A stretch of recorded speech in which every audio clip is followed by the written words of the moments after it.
그 영국의 유명한 철학자 그 버트란트 러셀이 그의 책 나는 왜 그리스도인이 아닌가라는 책에서 자신이 그 기독교인이 될 수 없는 여러 가지 이유를 얘기를 합니다. 그의 논리는 당시 영국의 많은 지식인들에게 이게 공감을 불러일으켜서 아주 부정적인 영향을 준 책으로 유명합니다. 그는 그 많은 이유 중에 하나를 이렇게 얘기해요. 어떻게 자신의 아들을 십자가에 매달아 그렇게 비참하게 못 박아 죽이는 아버지가 있을 수 있는가? 그러한 잔인무도한 하나님을 믿을 수 없다는 것입니다. 여기에 많은 지식인들이 공감을 했어요.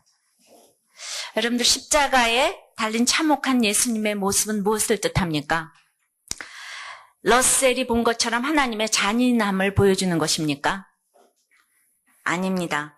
그 십자가에 그 참혹하게 돌아가신 우리 예수님의 그 모습은 인간의 죄가 얼마나 참혹한가를 보여줍니다.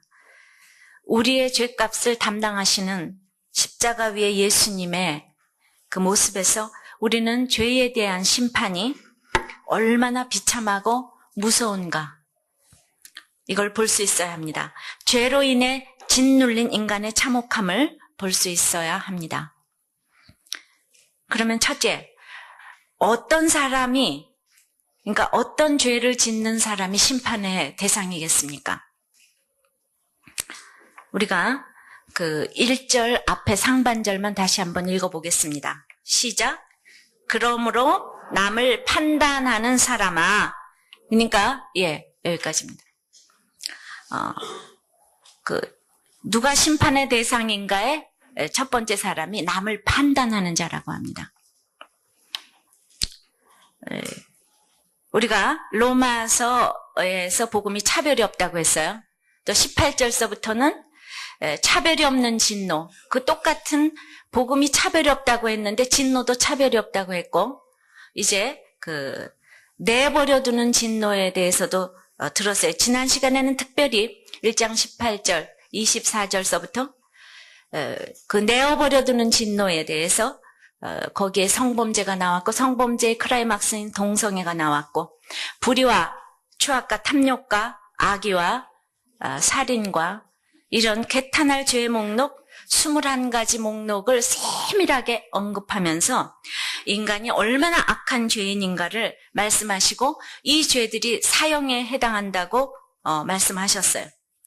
그런데 이 말을 다 듣고 오늘 2장 1절에 그러므로가 나오는 것이. 그러면 그러므로 남을 판단하는 겁니다.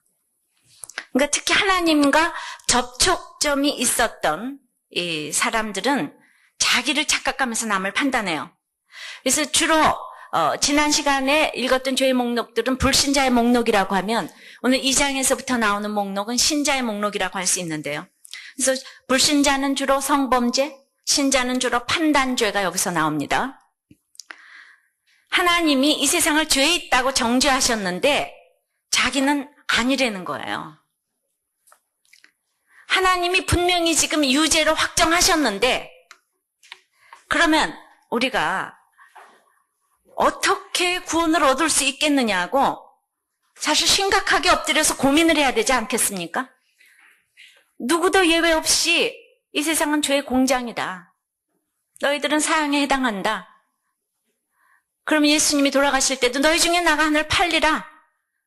그러면요 구원받은 사람들은 다른 제자 11제자들은 다 심각하게 근심하면서 내니까 물었어요. 유다만 빼고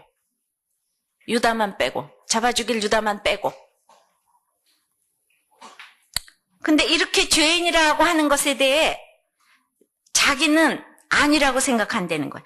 바로 근데 누가? 유대인들이 그런다는 거예요. 이렇게 하나님과 조금이라도 접촉점이 있었던 사람들이 이렇게 얘기를 한다는 겁니다. 사실 유대인들은요 동성애는 근처도 안 갔어요. 우상도 섬기지 않았습니다. 거기는 도덕적으로 훌륭한 사람도 많았어요. 법이 없어도 살 사람이라는 말을 듣는 사람도 많이 있었습니다. 시각장애인을 온몸을 불사르며 땅을 팔아가면서 도우면서 내가 이것을 동정하는 것이 아니다 하는 사람도 봤어요. 참 헷갈립니다.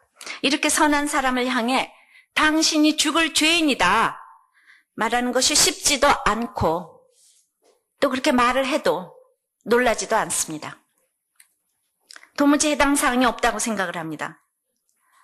그동안 이 죄에 대해서 참 많이 언급을 했어요. 특별히 로마서 1장을 통해서는 아주 기가 따갑도록 제가 설교를 했어요. 그래도 반응도 없고 이런 말씀을 듣고 불안해하지도 않습니다. 왜냐? 나 정도면 괜찮아가 늘 깔려 있습니다. 아무리 여기서 부도의 간증, 암의 간증, 힘든 간증을 들어도 여러분들한테 어떤 굳건한 믿음이 있느냐 하면 나한테는 그런 일이 안 생겨. 믿음이 좋아서 이렇게 평강한 것이 아니라 나한테는 그런 일이 안 생겨요. 확실한 믿음이 여러분들이 있더라고요.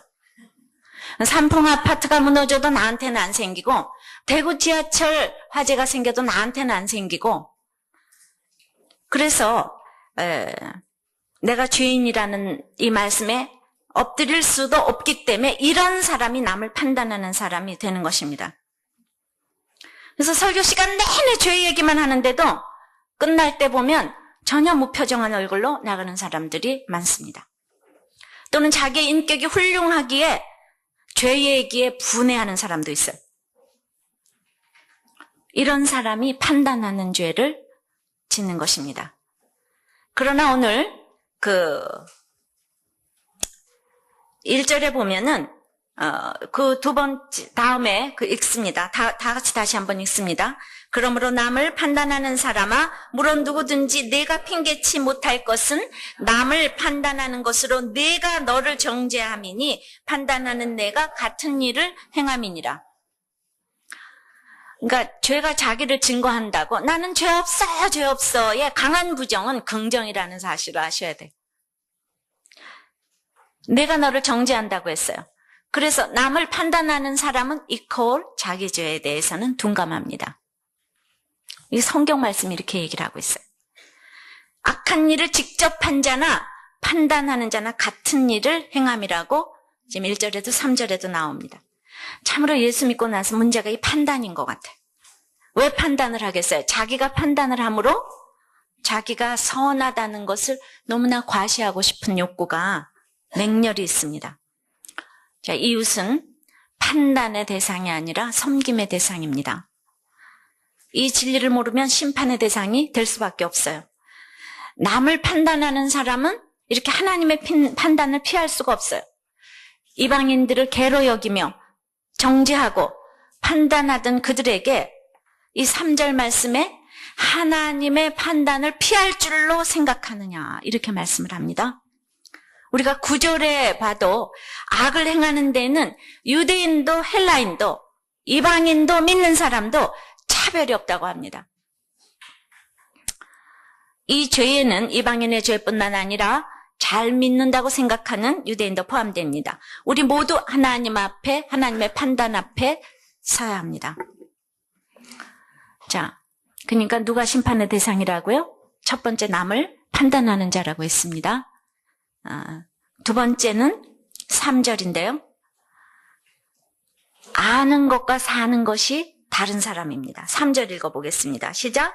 이런 일을 행하는 자를 판단하고도 같은 일을 행하는 사람아 내가 하나님의 판단을 피할 줄로 생각하느냐. 즉 자기가 판단하고도 같은 일을, 즉 자기가 판단한 일을 행한다는 거예요. 음행을 판단하고도 나중에 음행을 행하는 사람들은 어떻게 은밀하게. 저는 그래서 우리의 판단과 하나님의 판단의 차이점이 뭐가 있을까? 그건 애정과 사랑의 척도가 되리라고 생각해요. 똑같은 말을 해도 사랑이 없으면 사람의 판단이고 사랑이 있으면 하나님의 판단이 될 수가 있는데요. 하나님의 판단이 있는 사람은 아는 것과 사는 것이 같은 사람이에요. 근데 다른 사람이 심판의 대상이 된다는 거죠. 자, 세 번째 대상은 4절을 보면 4절 읽어보겠습니다. 시작. 혹 내가 하나님의 인자하심이 너를 인도하여 회개케 하심을 알지 못하여 그의 인자하심과 용납하심과 길이 참으심의 풍성함을 멸시하느뇨. 여러분, 하나님의 인자하심과 용납하심과 길이 참으심의 풍성함을 멸시한다는 말이 무슨 말이겠습니까?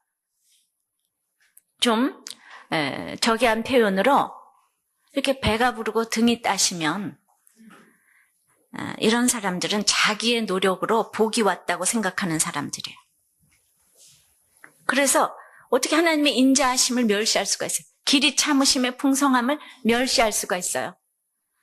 그런데 내 옆에 아무개 집사는 날마다 눈물을 흘려 기도하고 성경 보고 뭐 큐티하고 이래도 돈도 없고 병 걸리고 되는 일이 없고 속 썩이는데 자기들은 부부에도 남다르고 아이들 공부도 잘하고 뭐 아무것도 걸리는 것이 없으니까 은근슬쩍 자기는 선하다 이 생각을 하고 있다는 거예요. 내가 선하기 때문에 복을 받는다. 이런 사람이 심판의 대상이라는 겁니다. 여러분들은 어떻습니까? 네 번째는 5절입니다. 다 같이 읽습니다. 다만 내 고집과 회개치 아니한 마음을 따라 진노의 날 곧 하나님의 의로우신 판단이 나타나는 그날에 이 말 진노를 내게 쌓는도다. 고집을 부리는 자와 회개하지 않는 사람입니다. 주께서는 그런 사람의 마음이 진노를 쌓는다고 말씀을 하십니다. 하나님이 계신다는 사실이 믿어지지 않는다고 마음을 딱딱하게 굳히고 있는 사람. 또 성경은 그렇게 말씀하지만 어떻게 성경에 있다고 다 따라하느냐? 라고 생각하는 사람입니다. 나는 똑똑해서 분별하는데, 그래서 나는 똑똑해서 판단을 하는데 다른 사람에게는 고집으로 고집으로 보여진다는 거죠. 눈물도 없고 또 굉장히 교양 가운데서 다른 사람들에게 얼마나 불편과 강팍을 느끼게 해주는 사람인지 모른다는 것입니다. 그러면 심판의 날 이 말 진노를 내게 쌓는다고 했어요. 환난의 날이 심판의 날이 되는 것입니다. 근데 그동안 진노를 쌓아놨기 때문에 구원이 될 수가 없어요. 엄밀히 신자에게는 환난이 없습니다.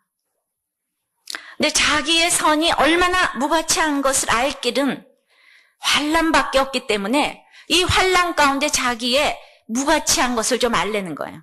내가 매미 태풍에 뭘 할 수가 있어요? 고베 지진에 뭘 할 수가 있어요? 산풍 참사에 무엇을 할 수가 있겠습니까? 우리는 그런 일 안 와도 내 자녀가 문제 하나만 나도 우리는 오구미절입니다. 다 죽고 싶습니다.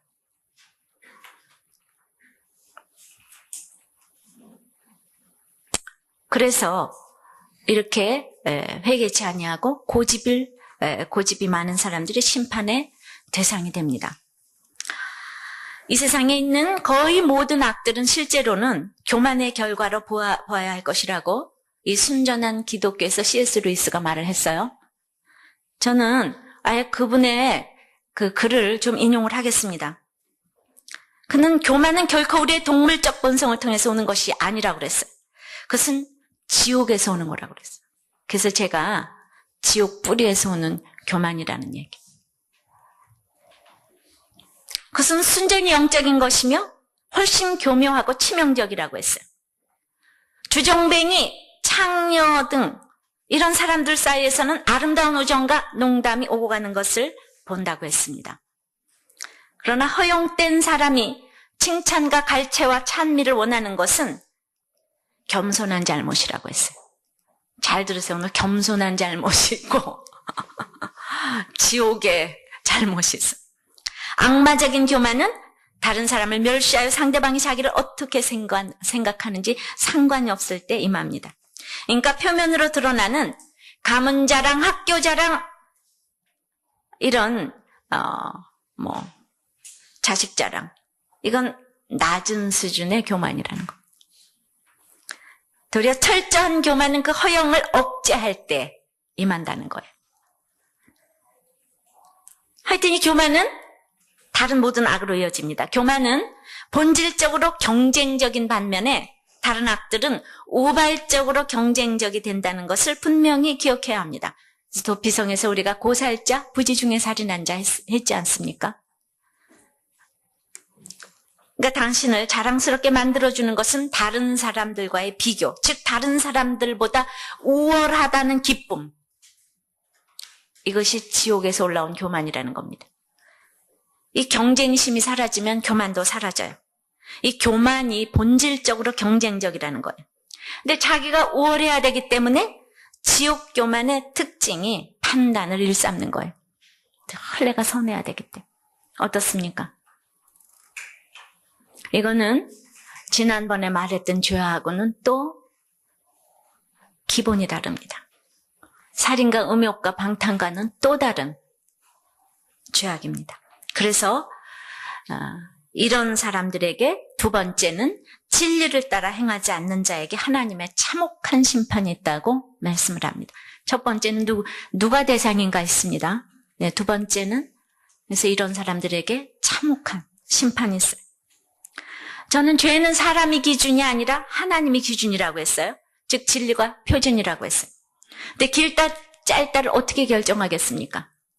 자를 가지고 재어보고 결정하잖아요. 근데 이 진리가 자라고요. 룰러라고요. 진리가 저주하는 일을 행하면 심판이 있어요. 진리가 축복하는 일을 행하면 저주가 아니라 복을 받는다고 했습니다.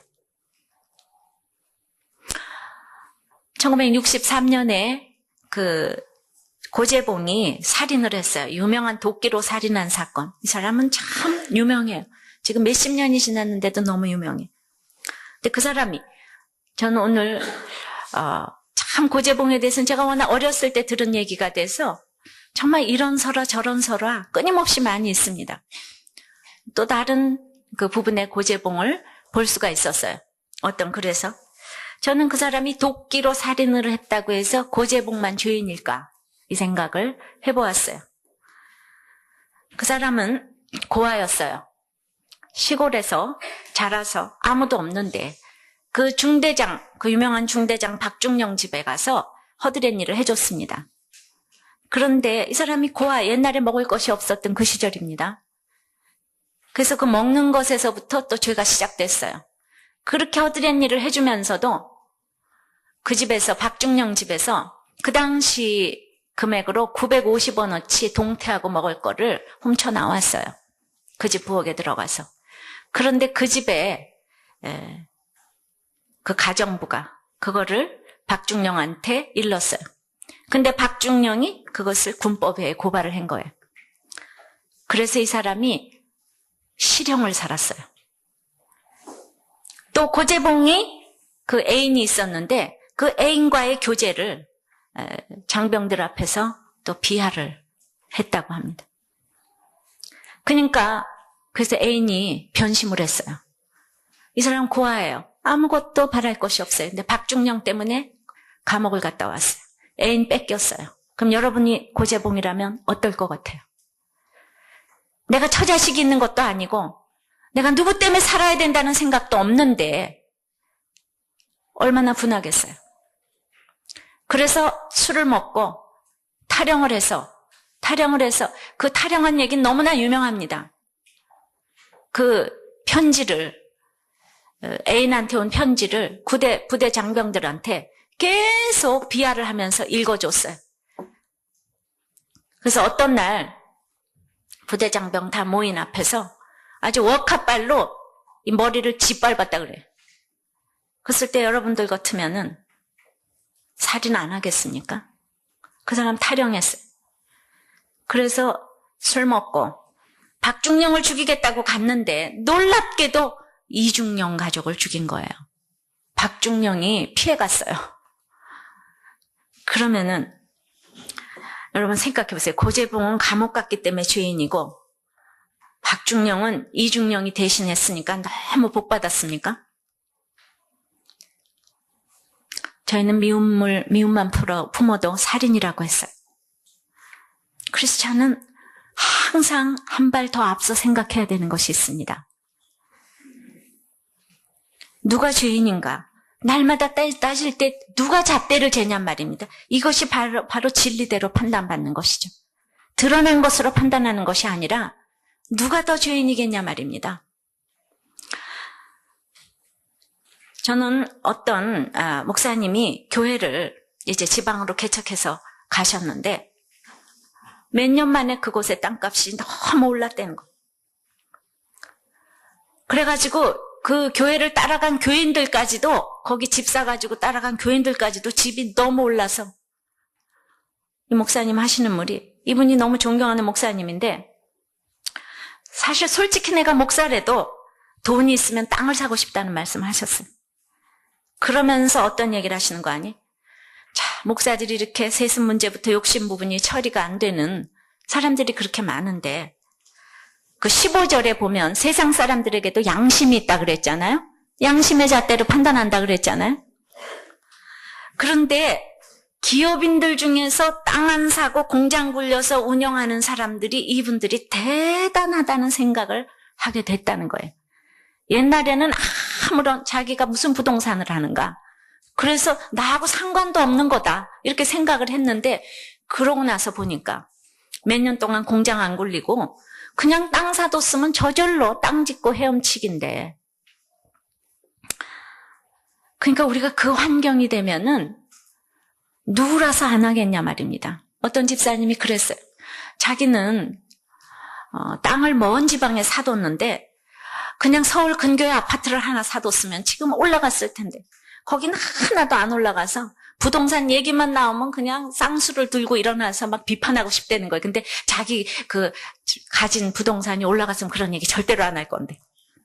그래서 항상 피해자 입장에서 공평과 정의를 부르짖습니다. 수혜자 입장에서는 뭐 관용을 해야 되고 이런 얘기 안 합니다. 인간의 악이에요. 그래서 항상 이런 문제에 있어서 진리대로 우리가 판단을 받아야 된다는 거예요. 누구도 누구에게 손가락질을 할 수가 없다는 겁니다. 여러분들은 어떻습니까? 이 진리대로 판단받는다는 것은 6절에 행한 대로 판단하신다는 뜻입니다. 6절. 자, 6절 읽어보겠습니다. 시작. 하나님께서 각 사람에게 그 행한 대로 보응하시되, 특히 유대인들에게 행한 대로 판단한다는 뜻은 무엇이겠습니까? 유대인들은 이방인에게 없는 율법을 가지고 있었어요. 하나님의 말씀을 절기 때마다 듣고 회당에 가서도 듣고 어릴 때부터 암송하고, 그러나 율법을 가지고 있다는 것과 율법을 따라 산다는 것이 같지 않습니다. 12절입니다. 다 같이 시작. 무릇 율법 없이 범죄한 자는 또한 율법 없이 망하고, 무릇 율법이 있고 범죄한 자는 율법으로 말미암아 심판을 받으리라. 바울이 왜 이렇게 지금 이 율법 얘기를 하겠습니까? 다시 13절 읽습니다. 시작. 하나님 앞에서는 율법 듣는 자가 의인이 아니요 오직 율법 행하는 자라야 의롭다 하심을 얻으리니. 믿는 우리 또한 마찬가지입니다. 우리가 큐티를 하고 좋은 설교를 들으면서 은혜를 받으면서 다 그 수준이 됐다고 착각을 합니다. 또 간증을 들으면서 내가 또 그 믿음이라고 동일시 여깁니다. 성경을 암송하면서 늘 하나님과 동행한다고 착각을 합니다. 그래서 큐티에서 적용이 가장 중요합니다. 아무리 읽고 깨닫고 쓰고 나누어도 막상 적용하지 않으면 소용이 없다는 겁니다. 유대인의 특징이 여기에 있어요. 오늘도 우리 큐티 본문 나옴서 1장 9절에서부터 15절까지 보면 이 악한 자들의 모든 꾀와 강한 힘들과 우상 숭배를 미워하신 하나님이에요. 내게 있는 이런 불의의 요소가 무엇인지 우리가 구체적으로 살펴봐야 되잖아요. 적용을 해야 돼요. 어떻게 구체적으로 적용을 합니까? 일주일간의 생각과 일정표를 이렇게 한번 체크해 보시면서 나도 모르는 불의의 요소가 뭐가 있었는가, 이렇게 구체적으로 날마다 이렇게 구체적으로 적용까지 가야 합니다. 생각과 내가 간 곳이 어디였는가, 만난 사람이 누구였는가, 무슨 말을 했는가, 내가 무슨 말을 했을 때 좋아했는가, 기뻐했는가, 슬퍼했는가. 그래서 나를 점검해 보셔야 돼요.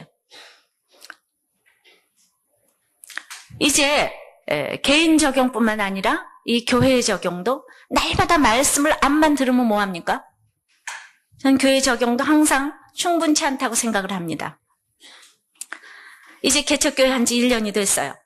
준비 기도 모임부터는 1년이 됐어요.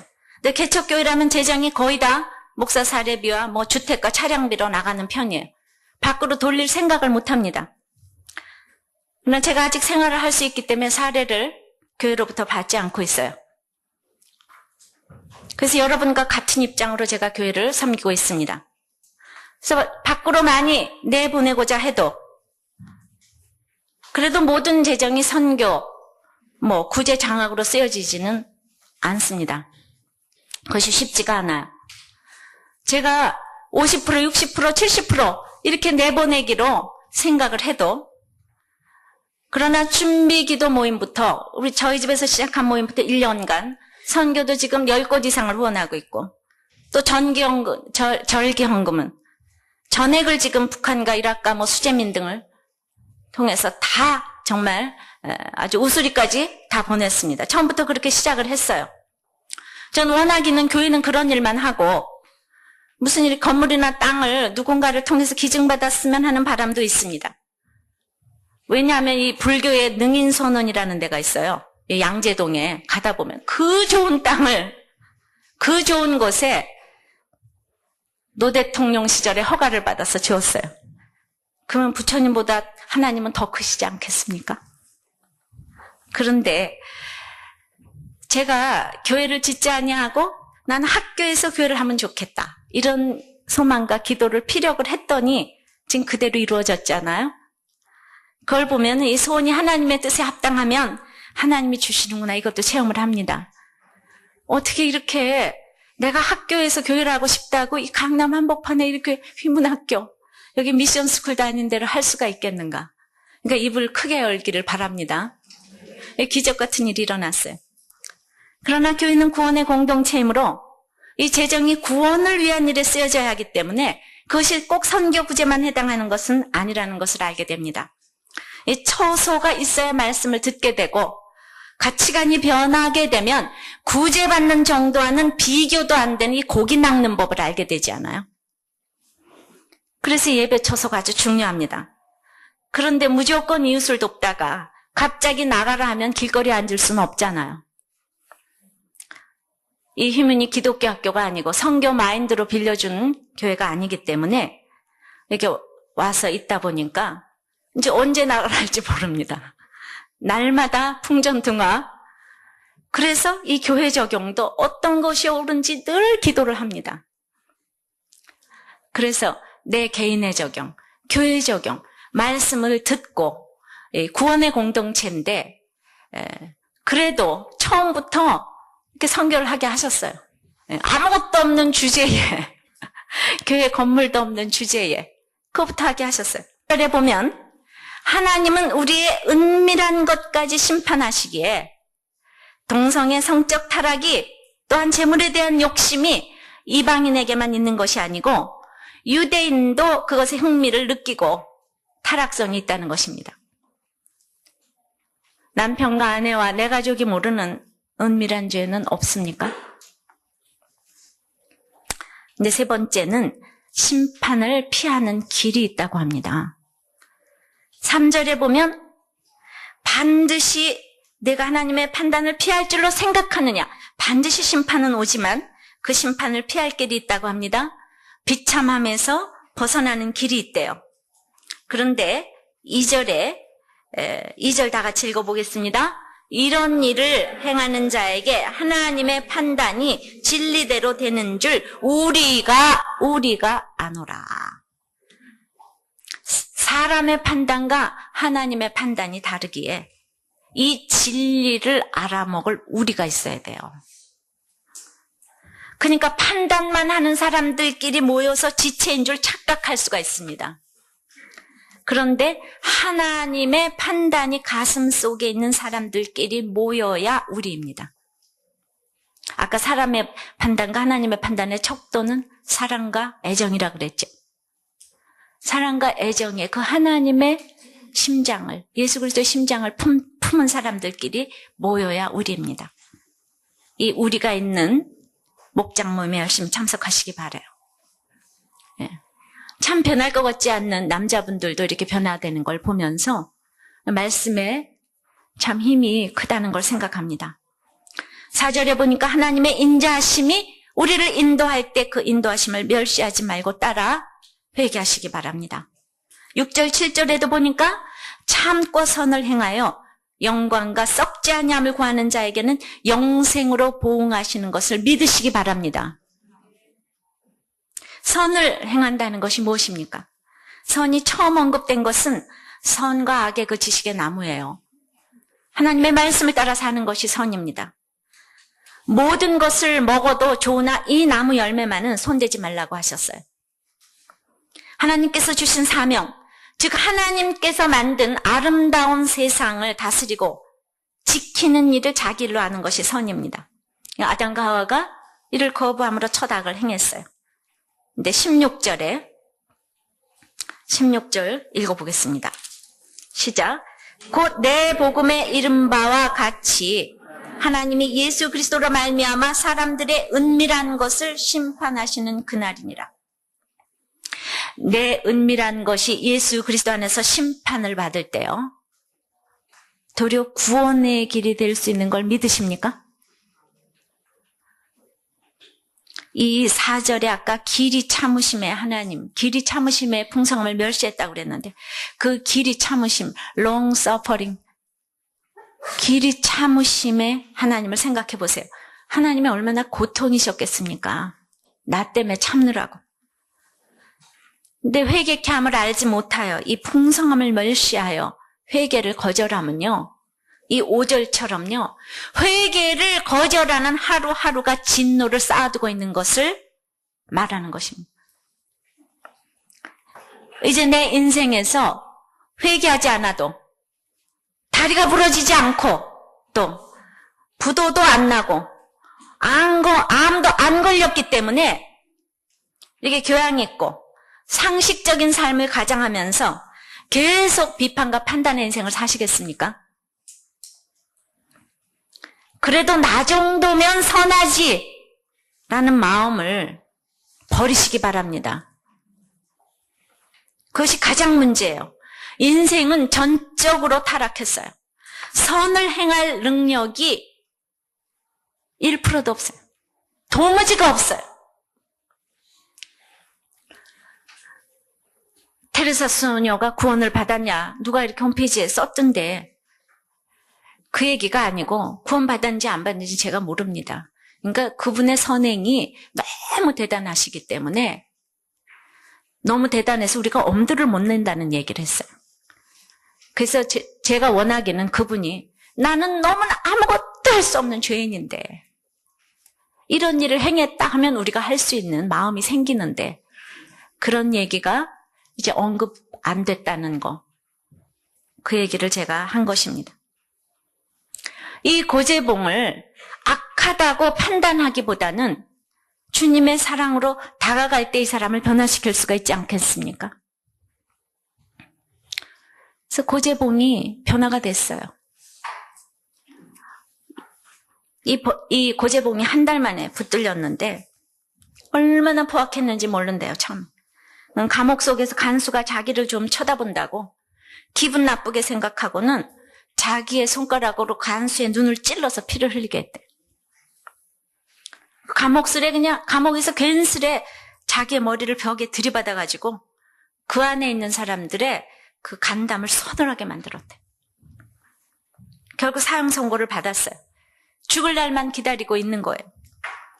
근데 어느 날 한 통의 편지가 배달된 거예요. 초등학교 3학년 아이가 쓴 편지였어요. 그 내용이 이러합니다.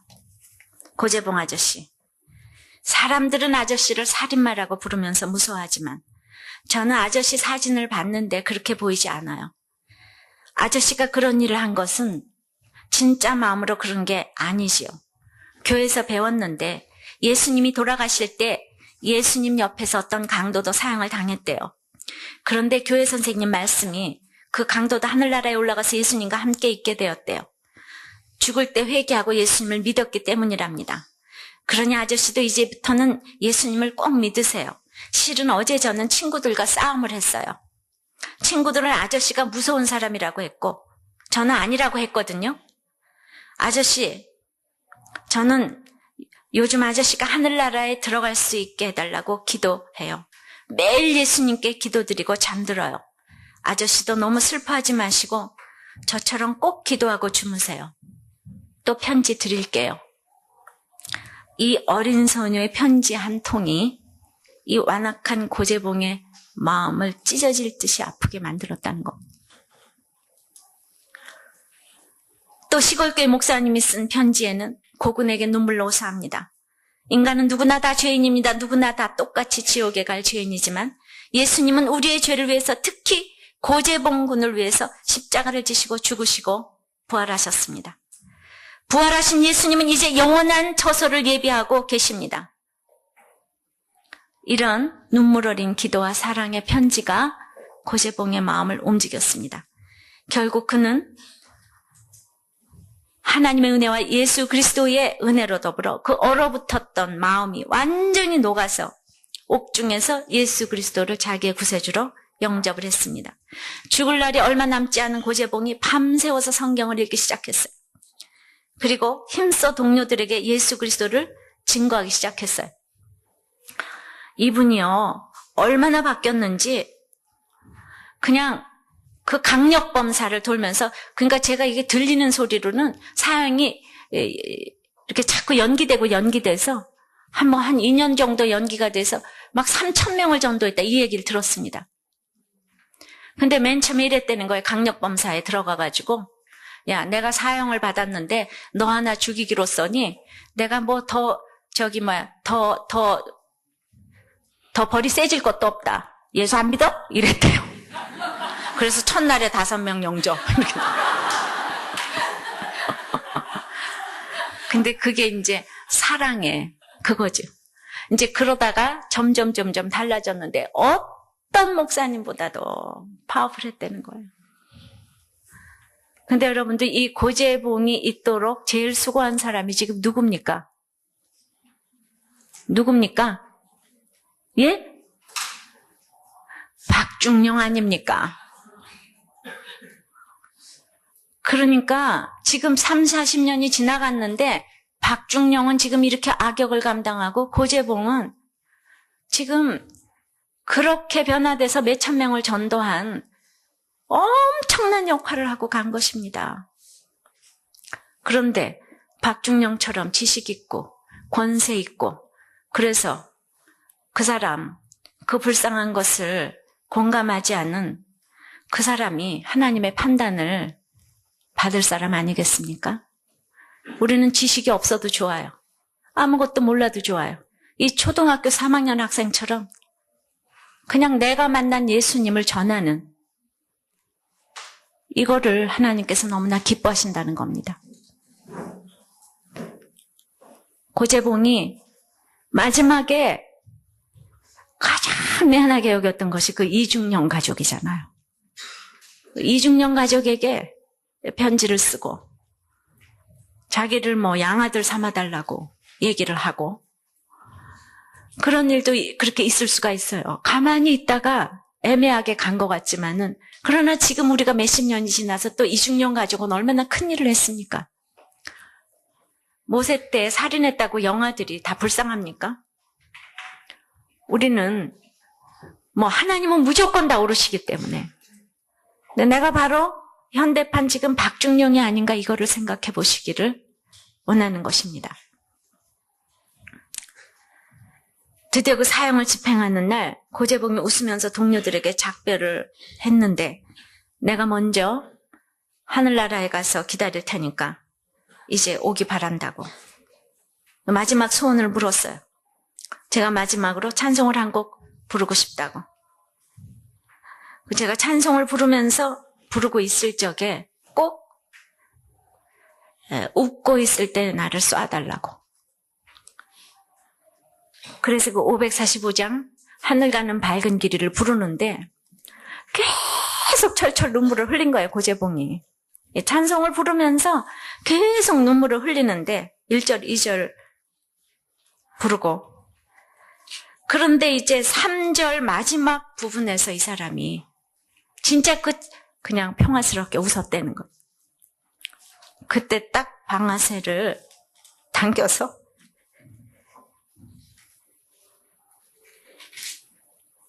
그 평화스러운 얼굴 가운데 이제 피가 흘러내리기 시작을 했는데, 너무나도 그의 얼굴이 평화스러웠다는 것. 넌 사람을 변화시키는 것은 판단이 아니라고 생각을 합니다. 그런데 우리 주님이 이렇게 로마서에서 너는 내 것이다. 복음은 차별이 없다. 그렇게 죄의 얘기를 해도 여러분들이 회개치 아니하고 고집을 세우고 판단하고 나는 죄인이 아니라고 이 정도면 선하다고 하는 바로 박중영이 아닌가 생각할 때 오늘도 이 유대인들을 사랑해서 주님은 또 말씀을 하시는데 우린 이것이 다 지겹고 재미가 없습니다. 어렵기만 합니다. 우리가 초등학교 3학년 학생처럼 그 학생이 성경을 많이 알겠습니까? 지식이 있습니까?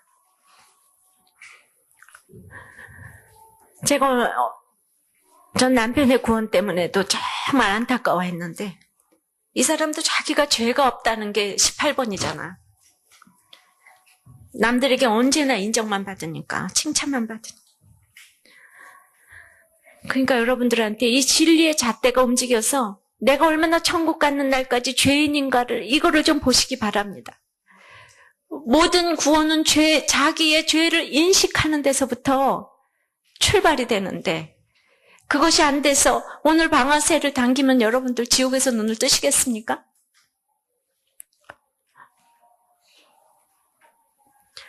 또 여러분들한테 그렇게 말씀드리고 싶어요.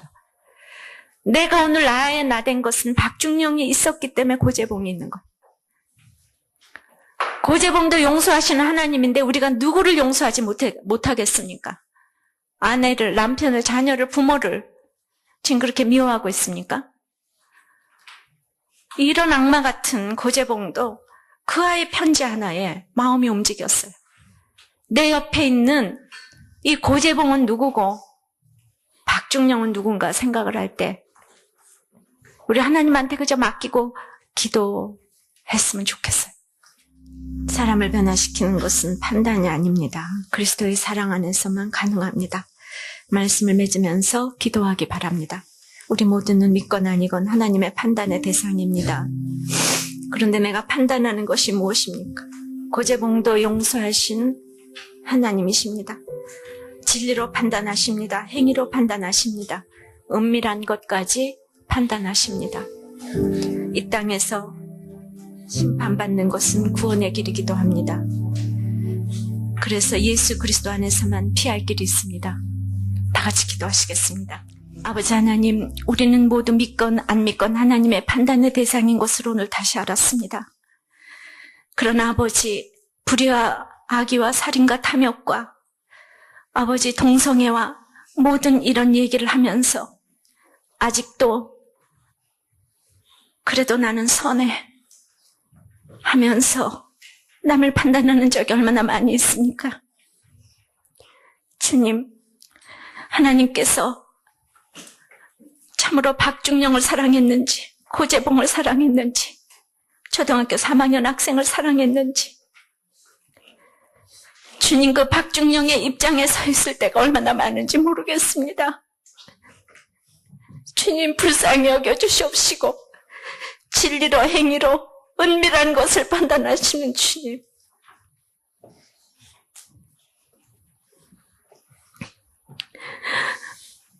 살려주시옵기를 원합니다.